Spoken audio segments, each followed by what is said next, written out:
কর্মী শ্রেণী চরিত্র পাল্টানোর নামে দুর্নীতির অভিযোগ বহুদিন ধরেই ঘোরাফেরা করছে বিশালগড় এসডিএম অফিসে। সাধারণ মানুষকে অফিস থেকে ফিরিয়ে দিয়ে দালালের হাতে তুলে দেওয়ার বিস্তর অভিযোগ রয়েছে এসডিএম অফিসের কয়েকজন কর্মচারীর বিরুদ্ধে। এসব দুর্নীতির অভিযোগের মধ্যেই এবার সরাসরি সাংবাদিকের ক্যামেরায় ধরা পড়ল অফিস কর্মচারীদের সরকারি নির্দেশ অমান্য করার ঘটনা। রাজ্য সরকারের নতুন সময়সীমা মেনে সরকারি ডিউটি পালন করছেন না বিশালগড় এসডিএম অফিসের একাধিক কর্মচারী।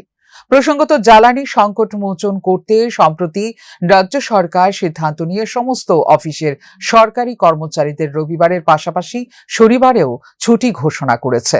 সপ্তাহে 2 দিন ছুটির পাশাপাশি কর্মচারীদের জন্য অফিসে কাজের সময় সামান্য বাড়িয়েছে সরকার। সরকারি বিজ্ঞপ্তি অনুযায়ী 10টার পরিবর্তে সকাল 9:30টায় অফিসে উপস্থিত থাকতে হবে সরকারি কর্মচারীদের।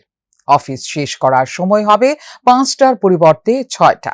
কিন্তু সরকারি এই নির্দেশ অমান্য করার যেন প্রতিযোগিতা চলছে বিশালগড় এসডিএম অফিসে। 9:30 তো দূরের কথা, 10:30টায়ও অফিসে কর্মচারীদের সঠিকভাবে আসতে দেখা যাচ্ছে না।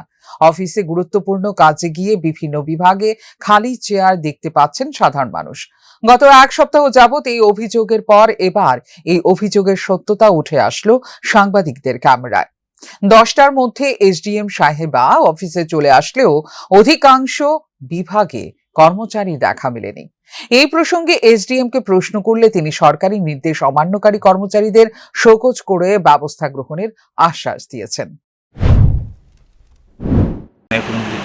আমার নজরে এসছে, আমরা যারা এসছে না তাদের লিস্ট করছি, শোকজ করা হবে, আইন অনুযায়ী পদক্ষেপ নেওয়া হবে, যা রুলস আছে অ্যাজ পার রুলস তাদেরকে আমরা অ্যাকশন নেব এবং অবশ্যই একটা কড়া বার্তা আমি প্রথম আজকে দেবো, যদি না হয় লিগ্যাল অ্যাকশন মনে করে অ্যাজ পার রুলস যা আছে।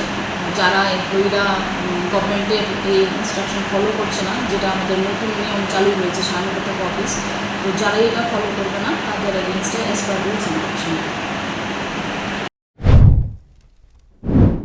সরকারি নির্দেশ অমান্য করার পাশাপাশি যেসব কর্মচারীরা বেআইনিভাবে দালাল চক্রের সঙ্গে যোগাযোগ রেখে মানুষকে হয়রানি করছেন তাদের বিরুদ্ধেও ব্যবস্থা গ্রহণের দাবি উঠেছে।